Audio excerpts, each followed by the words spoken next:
Good morning. ఇప్పుడు మనం నిన్న తెలుసుకున్నాం కదా, changing of entropy in the change of state. So అందులో చూడండి అమ్మ, let us consider a solid substance of mass m1 at a temperature t1. అంటే t1 టెంపరేచర్ దగ్గర ఒక మాస్ తీసుకున్నాను. ఏం చేస్తుందమ్మా అంటే, so let us this substance is melt at a t1 temperature and boil at a temperature t2. మనం తీసుకున్న solid substance ఏమవుతుందంటే t1 temperature దగ్గర మెల్ట్ అవుతుంది అండ్ t2 టెంపరేచర్ దగ్గర ఏమవుతుందమ్మా అంటే బాయిలింగ్ అవుతుంది. సో ఈ కేసులో ఇంకేం చేయాలంటే, ఇక్కడ L1 L2 అనేవి latent heat of A fusion of the substance and latent heat of A vaporisation of A substance. అంటే ఇక్కడ L1 అనేదేమో హీట్ని అబ్జర్వ్ చేసుకుంటుంది మెల్ట్ అయ్యేటప్పుడు, అండ్ అలాగే వేపరైజేషన్ అయ్యేటప్పుడు కూడా మనం ఇక్కడ హీట్ అనేది అబ్జర్వ్ చేసుకుంటుంది. దాన్ని latent heat of A vaporisation అంటాం. ఇప్పుడు ఎంట్రోపీ ఎలా చేంజ్ అవుతుందో చూద్దాం. ఫస్ట్ కేసులో చూడండి అమ్మా, the entropy changing of entropy in the solid substance is converted in to the liquid. అంటే సాలిడ్ లిక్విడ్గా కన్వర్ట్ అయ్యేటప్పుడు అక్కడ మనకి ఎంట్రోపీ ఏంటమ్మా అంటే delta S1 equal to mL1/T1. Okay, next చూడండి, ఎప్పుడైతే అది లిక్విడ్గా కన్వర్టింగ్ అయిందో తర్వాత ఏమవ్వాలంటే హీట్ అబ్జర్వ్ చేసుకోవాలి. So changing of entropy when the liquid is heated from the temperature T1 to T2. అంటే 0 degrees నుంచి 100 degreesకి హీట్ చేస్తున్నాం. అప్పుడు ఎంట్రోపీ ఏంటమ్మా అంటే delta S2 equal to MC log T2/T1. ఓకేనా, here C is a specific heat of A liquids అంటాం. అంటే లిక్విడ్స్కి ఎంత హీట్ కావాలో అంత హీట్ అబ్జర్వ్ చేసుకున్న తర్వాతే అది T2ని రీచ్ అవుతుంది. Next, the changing of entropy when the liquid is converted in to the steam. Okay, ఇప్పుడు ఎప్పుడైతే హీట్ అయిందో ఆ హీట్ అయిన వాటర్ అంతా కూడా ఏమవ్వాలి, ఎవాబరేట్ అవ్వాలి. ఎవాబరేట్ అంటే స్టీమ్ ఫామ్ చేయాలి. సో అది ఎక్కడ ఫామ్ అవుతుందమ్మా అంటే delta S3 equal to mL2/T2. ఓకేనా, సో టోటల్ చేంజ్ అంతా, the total change of entropy is in the solid material in the solid సబ్స్టెన్స్లో మొత్తం ఎంత ఎంట్రోపీ చేంజ్ అయిందంటే delta S equal to delta S1 plus delta S2 plus delta S3. So delta S equal to first equation నాన్న mL1/T1 MC log T2/T1 plus mL2/T2. ఓకేనా, next question చూద్దాం.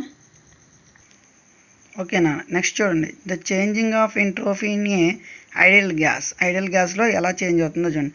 Let us taking a 1 mole of ideal gas. నేను ఇక్కడ ఏం తీసుకున్నాను, 1 mole of ideal gas తీసుకున్నాను. So దానికి ఏముంటుందమ్మా, at a pressure and volume and temperature. దానికి P అనే ప్రెజర్ ఉంటుంది, at a pressure P and volume V and temperature T.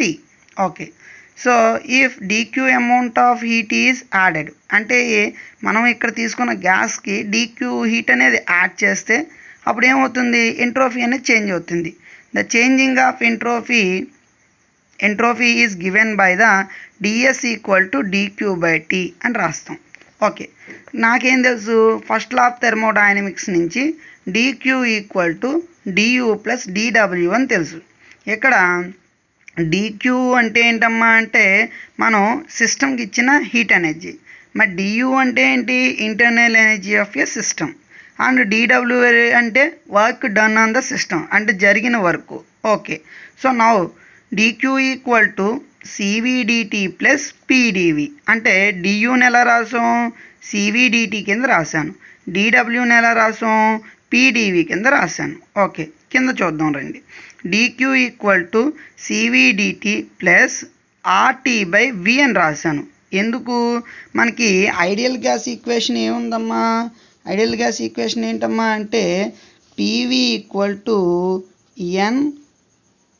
nRT, వేరే n ఈక్వల్ టు 1 కనుక రాయట్లేదు. సో P ఈక్వల్ టు ఏమవుతుంది, RT/V. ఓకేనా, ఇక్కడ P ఈక్వల్ టు ఏంటమ్మా, RT/V. సో ఇందుకే P బదులు ఏం చేశాను, RT/V ఈక్వేషన్ పెట్టాను. సో నెక్స్ట్ చూడండి అమ్మా, సో బోత్ సైడ్స్ ఏం చేశానంటే Tతో మల్టిప్లికేషన్ చేశాను. సో T పెట్టాను, ఇక్కడ T పెట్టాను. సో ఇక్కడ సివి బై టీ వచ్చింది. ఇక్కడ ఆల్రెడీ టీ ఉంది కనుక బోత్ టీస్ ఏమవుతాయి అమ్మ, క్యాన్సిల్ అవుతాయి. నాకు ఏం మిగులుతుందంటే R by V into DV. Okay, so కింద అదే రాశాను. సో డిక్యూ బై డిటి అంటే మనకేం తెలుసు, ఇక్కడ రాశాను చూడండి, డిక్యూ బై డిటి. ఓకేనా, మనం ఏం రాసుకోవచ్చు, డిఎస్ అని రాసుకోవచ్చు. ఇదిగో రాసాం, CV DT by T plus R by V DV. Okay, ఇప్పుడు చూద్దాం. If the system is change from the one state to another state అంటే ఇప్పుడు సిస్టమ్కి మనకి ఏం చేస్తున్నామంటే దానికి ఎంట్రోఫీ ఎప్పుడైతే హీట్ ఎనర్జీ ఇచ్చామో అది ఏమవుతుంది, ఒక పొజిషన్ నుంచి అనదర్ పొజిషన్కి వెళ్ళిపోతుంది. ఇక్కడ ఐ అనేది ఇనీషియల్ పొజిషన్ అమ్మ, F అనేదేమో final position.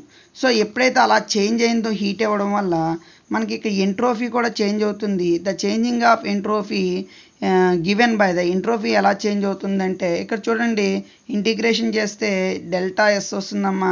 Delta s means ఇదే initial position and final position వేయాలి కదా. ఇదిగో F final position, initial position. ఇక్కడ సివి అలాగే రాసేయండి. ఇదిగో initial limits, initial to final. Okay, ఇక్కడ చూడండి అమ్మా, limits initial to final. Okay, ఇక్కడ ఎవరున్నారు, సివి అనేది కాన్స్టెంట్, స్పెసిఫిక్ వాల్యూమ్, దాని పక్క తీసేసానమ్మా. ఇక్కడ ఎవరున్నారంటే డిటి బై టీ ఉంది, ఇక్కడ 1/v ఇంటూ డివి ఉంది. సో మీకు ఆల్రెడీ తెలుసు కదమ్మా, integral of 1/x into DX formula ఏంటి, లాగ్ ఎక్స్. సో ఇక్కడ 1/t dt ఏమి రాసుకోవచ్చు, లాగ్ టీ కింద రాసుకున్నాను. 1/v dv నేను రాసుకున్నాను, లాగ్ v కింద రాసుకున్నాను. సో మళ్ళీ మనం log upper limit minus lower limit కింద సపరేట్ చేస్తే మనకి log A minus log B అనే ఫార్ములా వస్తుంది. సో దాన్నే లాగ్ ఏ బై బి కింద రాశాను. ఓకేనా, so CV log TF by TI plus ఇక్కడ ఎవరన్నారమ్మా, ఆర్ కాన్స్టెంట్ రాశాను, లాగు విఎఫ్ బై విఐ. ఓకేనా, దీన్ని changing of entropy, the change of entropy in a ideal gas. ఓకేనా. సో నెక్స్ట్ అమ్మ, changing of entropy in a reversible cycle is zero. అవుతుందో లేదో చూద్దాం. అంటే రివర్సిబుల్ సైకిల్ ఏమవుతుందంటే ఎంట్రోఫీ అనేది జీరో అయిపోతుంది అంటున్నాడు. ఎందుకు అవుతుందో చూద్దాం. ఇన్ ఏ రివర్సిబుల్ సైకిల్లో there are a 2 adiabatic and isothermal process. అంటే మనకి రివర్సిబుల్ కార్నాట్ ఇంజన్లు ఏముంటాయమ్మా అంటే 2 ఎడియాబెటిక్ ప్రాసెస్ ఉంటాయి, 2 ఐసోథెర్మల్ ప్రాసెస్ ఉంటాయి. సో చుట్టూ ద ఎడియాబెటిక్ ప్రాసెస్, ఈ ఎడియాబెటిక్ ప్రాసెస్లో there is no changing of entropy. ఎంట్రోఫీలో ఎటువంటి చేంజ్ ఉండదు. బికాస్ ఎందువల్ల అనగా అక్కడ ఏం జరుగుతుందమ్మా, it is not absorb or reject. ఇది అబ్జర్వ్ చేయదు, రిజెక్ట్ చేయదు. ఎవరిని, హీట్ని. సో హీట్ని అబ్జర్వ్ చేయదు, రిజెక్ట్ చేయదు కనుక ఎడియాబెటిక్ ప్రాసెస్లో నాకు ఏమవుదంటే there is no change in a entropy. మరి ఎంట్రోఫీ ఎక్కడ చేంజ్ అవ్వాలి అంటే due to the isothermal process. So due to the isothermal process the entropy will be change. Entropy అనేది చేంజ్ అవుతుంది. సో ఎలా చేంజ్ అవుతుందో చూద్దాం. So it is a taken ఎవరు, ఇక్కడ మనం ఏదైతే సబ్స్టెన్స్ యూస్ చేసామో ఆ సబ్స్టెన్స్ అనేది కార్నాట్ ఇంజన్లో Q1 హీట్ని తీసుకుంటుంది. Q1 heat is taken at a temperature T1 temperature దగ్గర Q1 హీట్ని తీసుకుంటుంది. అంటే సోర్స్ నుంచి Q1 హీట్ని తీసుకుంటుంది. So it is rejected Q2 heat at a temperature T2. So T2 temperature దగ్గర Q2 హీట్ని ఏం చేస్తున్నామో రిజెక్ట్ చేస్తుంది. సో కార్నాట్ ఇంజన్ చూడండి, సింక్కి Q2 హీట్ ఇచ్చేస్తుంది అండ్ సోర్స్ నుంచి Q1 హీట్ని తీసుకుంటుంది. సో ఎప్పుడైతే మనం హీట్ ఎనర్జీని తీసుకున్నాం అప్పుడు ఏమవుతుంది, గెయిన్ ఆఫ్ ఎంట్రోఫీ అవుతుంది. సో గెయిన్ ఆఫ్ ఎంట్రోఫీ ఎక్కడ అవుతుందమ్మా అంటే ఐసోథెర్మల్ ఎక్స్పాన్షన్లో అవుతుంది. ఓకేనా, isothermal expansion. So isothermal expansion ఏమవుతుందమ్మా, హీట్ అనేది అబ్జర్వ్ చేసుకుంటుంది. సో ఇక్కడ so the changing of entropy అది gaining of entropy equal to Q1 by T1. Okay, so next ఏం చేస్తుందమ్మా, హీట్ని ఇచ్చేస్తుంది కదా, అంటే ఏమవుతుంది, లాస్ అవుతుంది. సో లాస్ ఆఫ్ ఎంట్రోఫీని isothermal process, isothermal compression, isothermal ఎక్స్పాన్షన్లో నాకు ఏం జరుగుతుందంటే ఎంట్రోఫీ లాస్ అవుతుంది కనుక Q2 by T2. Okay, so net change of entropy మొత్తం చేంజ్ ఎంత అంటే, సో చేంజ్ అంటే ఏం చేస్తానన్నా ఒక దాంట్లో నుంచి ఒకటి లెస్ చేసేయాలి. అంటే గెయిన్లో నుంచి లాస్ని తీసేయాలి. గెయిన్ ఎంత, Q1 బై T1. మరి లాస్ ఎంత, minus Q2 by T2. Okay, ఇప్పుడు చూద్దాం. రివర్సిబుల్ సైకిల్ ఏం చెప్తుందంటే is a Q1 temperature is equal to the T1. అంటే T1 టెంపరేచరు ఎక్కడ ఉంటుందమ్మా అంటే Q1 దగ్గర ఉంటుంది హీటు. సో Q2 హీట్ ఎక్కడ ఉంటున్నానా అంటే T2 దగ్గర ఉంటుంది. సో క్రాస్ మల్టిప్లికేషన్ చేసేస్తే ఇక్కడ ఇక్కడ నుంచి T1 తీసుకొస్తే Q1/T1 equal to Q2/T2. So దీని అర్థం ఏంటి నాన్న అంటే Q1 Q2కి ఈక్వల్ టు T1 T2కి ఈక్వల్. సో ఇప్పుడు మనం ఇక్కడ ఏం చేయొచ్చు, Q1/T1 మైనస్ Q2/T2. ఈ Q2/T2 బదులు నేను Q1/T1 పెట్టుకోవచ్చా, ఎందుకు బోత్ ఆర్ ఈక్వల్ కదా, అందుకే పెడితే ఏమవుతుందమ్మా అంటే ఇక్కడ Q2 పెట్టుకున్నా పర్లేదు లేదా Q1 పెట్టుకున్నా పర్లేదు, మీకు రెండు ఈక్వేషన్స్ రాసా. So Q1/T1 minus Q1/T1. So both are equal to 0, లేదు ఈ కండిషన్లో కూడా 0. సో నాకేమొచ్చింది, the change of entropy delta S equal to 0. ఇందులో అమ్మా రివర్సిబుల్ సైకిల్, ఇందులో ఏ ప్రాసెస్లో వచ్చిందమ్మా అంటే నాకు రివర్సిబుల్ సైకిల్ ప్రాసెస్లో 0.